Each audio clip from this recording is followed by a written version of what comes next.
एक ऐसा देश जहाँ की लड़कियाँ देखकर आपका मन उनसे चिपकने को दौड़ेगा और यहाँ की लड़कियों के साथ संबंध बनाने पर आपको सरकार देती है मोटा पैसा। आपको पता है यहाँ पर रोबोट द्वारा कैमल रेस करवाई जाती है। साथ में इस देश में 1 करोड़ से भी ज्यादा टायर का डंपिंग यार्ड बनवाया गया है। यहाँ पर दुनिया की सबसे पहली समुद्री बोट चली थी और यही वो देश है जहाँ से कई सारे भारतीयों को एयरलिफ्ट किया गया।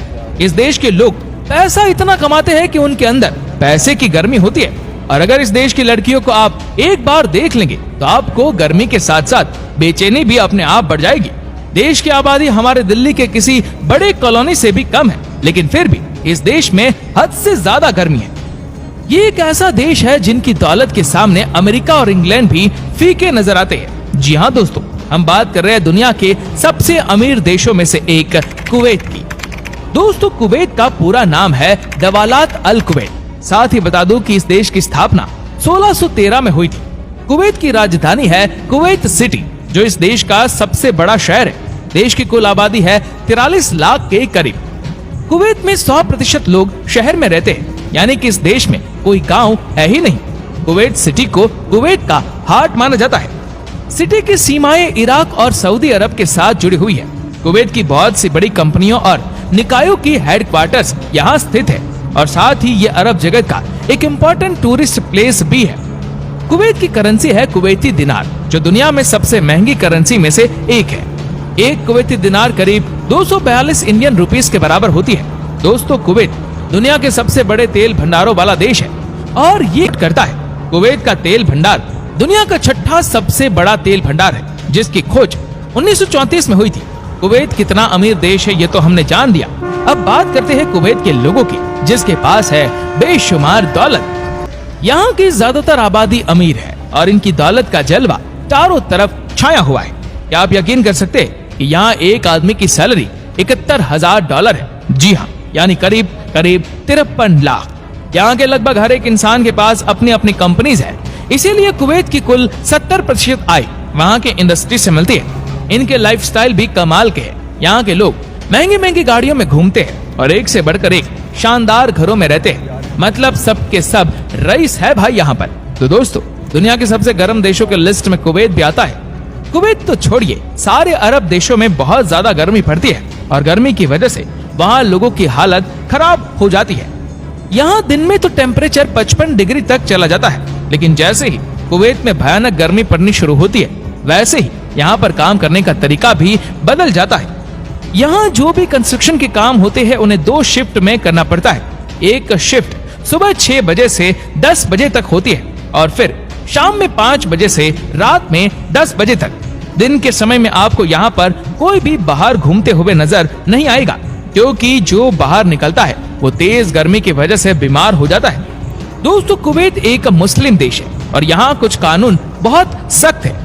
ये दुनिया के उन देशों में आता है जहाँ पर शराब पीना, बेचना या लेकर आने पर भी पूरी तरह से प्रतिबंध है। दुनिया की सबसे खूबसूरत औरतों वाले देशों की अगर बात करें तो कुवैत इसमें भी बहुत ऊपर है। कुवैत की औरतें हद से ज्यादा खूबसूरत होती है और उनकी खूबसूरती देख दुनिया के लोगों के होश उड़ जाते हैं। लेकिन यहाँ एक अजीब नियम है कि अगर आप कुवैत की किसी महिला को कोई गिफ्ट देना चाहते हैं तो वह महिला आपके पास वो गिफ्ट लेने के लिए नहीं आ सकती, बल्कि यहाँ के नियम के अनुसार उसके जगह उसके माता पिता या उसके भाई आएगा। इतने अमीर और एडवांस देश होने के बावजूद भी कुवैत में महिलाओं को लेकर सोच आज भी पुराने ख्यालात की है। कुवैत में पहली बार 2006 में वहाँ की महिलाओं को वोटिंग राइट्स मिले। उससे पहले यहाँ सिर्फ मर्द ही वोट दे पाते थे। इसको लेकर महिलाओं ने कई सालों से आंदोलन चलाया था और इसके चलते वर्ष 2006 में आखिरकार मान्यता मिल गई। अब तो कुवैत में कई महिला सांसद भी है और उन्होंने सराहनीय काम भी किए। वहाँ के लोग भी अब समझ चुके हैं कि पुरुष और महिलाओं को हर क्षेत्र में समान अधिकार मिलना चाहिए। दोस्तों, कुवैत के लोग दुनिया में सबसे ज्यादा पारिवारिक माने जाते हैं। एक सर्वे के मुताबिक कुवैत के लोग अपने खाली समय में सिर्फ और सिर्फ परिवार और अपने गिने चुने दोस्तों के साथ समय बिताना पसंद करते हैं। क्या आप जानते हैं कि कुवैत में पीने वाले पानी की कीमत खाना बनाने वाली गैस से कई गुना ज्यादा है, क्योंकि कुवैत में बहुत कम बारिश होती है। अगर देखा जाए तो एक साल में कुवैत में औसतन सिर्फ 2 दिन बारिश होती है, जो कि बाकी जगहों से बहुत कम है। इसीलिए यहाँ समंदर के पानी का इस्तेमाल हर जगह किया जाता है। समुद्री नमकीन पानी को मशीन की मदद से नॉर्मल वाटर में तब्दील किया जाता है और फिर उसका इस्तेमाल किया जाता है। तभी तो कहा जाता है कि कुवैत से अगर तेल चला जाएगा तो उनके पास कुछ और नहीं बचेगा। दोस्तों, आज दुनिया में सबसे बड़ी बिल्डिंग बुर्ज खलीफा है, लेकिन आप याद रखें इस बात को कि आने वाले 8 से 9 सालों के बाद इस बिल्डिंग से भी ऊंचा टावर कुवैत देश में बनने जा रहा है। इसका नाम है बुर्ज मुबारक अल कबीर। कहा जा रहा है कि कुवैत की सरकार ने इसे चैलेंज के तौर पर लिया है। 2030 में शायद बुर्ज मुबारक अल कबीर को पूरी तरह से तैयार किया जाएगा। कुवैत सरकार को विश्वास है कि इस टावर के बन जाने के बाद देश में ज्यादा से ज्यादा लोग आएंगे और टूरिज्म को भी बढ़ावा मिलेगा। क्या आपको पता है कि कुवैत में रेलगाड़ी नहीं चलती? जी हाँ, कुवैत शहर में ट्रेन की सुविधा नहीं है। वैसे भी इतनी कम आबादी वाले देश में ट्रेन की क्या जरूरत है? वहाँ के लोग बड़ी बड़ी गाड़ियों में जो घूमते हैं। कुवैत देश में सिर्फ एक ही यूनिवर्सिटी है जिसका नाम है कुवैत यूनिवर्सिटी और इसकी स्थापना 1966 में की गई थी। हालांकि इसमें ज्यादा कुवैती लोग यहाँ पढ़ते भी नहीं है। स्कूल खत्म करते ही आधे बच्चे इंग्लैंड या फ्रांस में पढ़ाई करने चले जाते हैं। दोस्तों, कुवैत देश में कैमल रेस बहुत पॉपुलर है।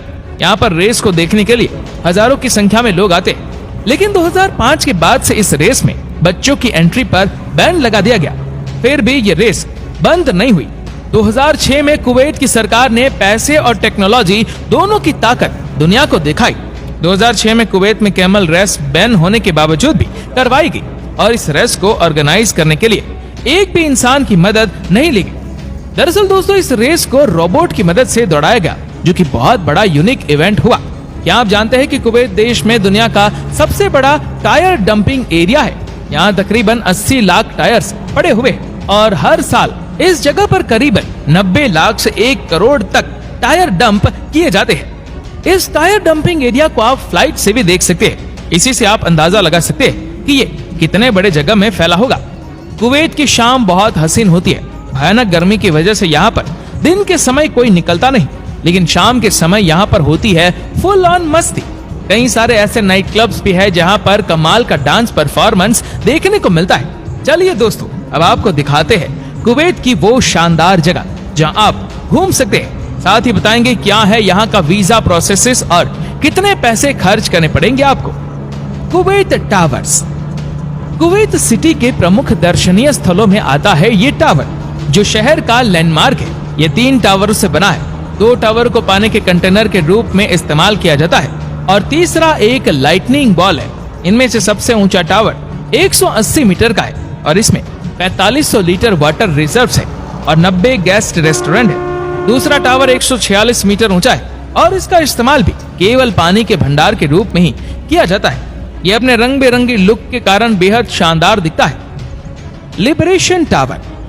ये दुनिया की सबसे ऊंची इमारतों में से एक है, जिसकी ऊंचाई 1220 फीट और कुवैत सिटी का ये एक फेमस टूरिस्ट डेस्टिनेशन है। ये टावर एक राष्ट्रीय स्मारक है और दूर संचार टावर होने के बावजूद इसमें एक रेस्टोरेंट और एक ऑब्जर्वेशन डेक है। ये इमारत सिरेमिक टाइल से बना हुआ है। आपको बता दें कि लिबरेशन टावर एफिल टावर से 40 मीटर ज्यादा ऊंचा है। फाइलाका आइलैंड। 12 किलोमीटर लंबा और 6 किलोमीटर चौड़ा ये द्वीप सिटी सेंटर से 20 किलोमीटर उत्तर पूर्व में स्थित है। ये कुवैत का एक प्रमुख पुरातात्विक स्थल है। इस द्वीप का संबंध भी उससे जोड़ा जाता है। माना जाता है कि उस समय यहाँ पर मनुष्य का निवास था। इसी द्वीप पर आक्रमणकारियों ने अपनी बस्ती बसाई थी। यहाँ पर एक प्राचीन मंदिर के अवशेष भी देखे जा सकते हैं। दोस्तों, अगर आप कुवैत जाना चाहते हो तो आपको बता दें कि कुवैत का वीजा सबसे कम समय में मिलता है। अगर आपके पास सारे पेपर्स है तो मौजूदा 7 दिन के अंदर वीजा मिल जाएगा। तो दोस्तों, ये था कुवैत। आपको कुवैत कैसा लगा हमें नीचे कमेंट करके जरूर बताएगा। और इस वीडियो को आप अपने तक सीमित ना रखें, जितना हो सके इस वीडियो को शेयर करें फेसबुक पर, व्हाट्सएप पर और यूट्यूब पर। और ऐसे ही और भी इंटरेस्टिंग वीडियोस को देखने के लिए हमारे फेसबुक पेज को फॉलो करना मत भूलना। धन्यवाद।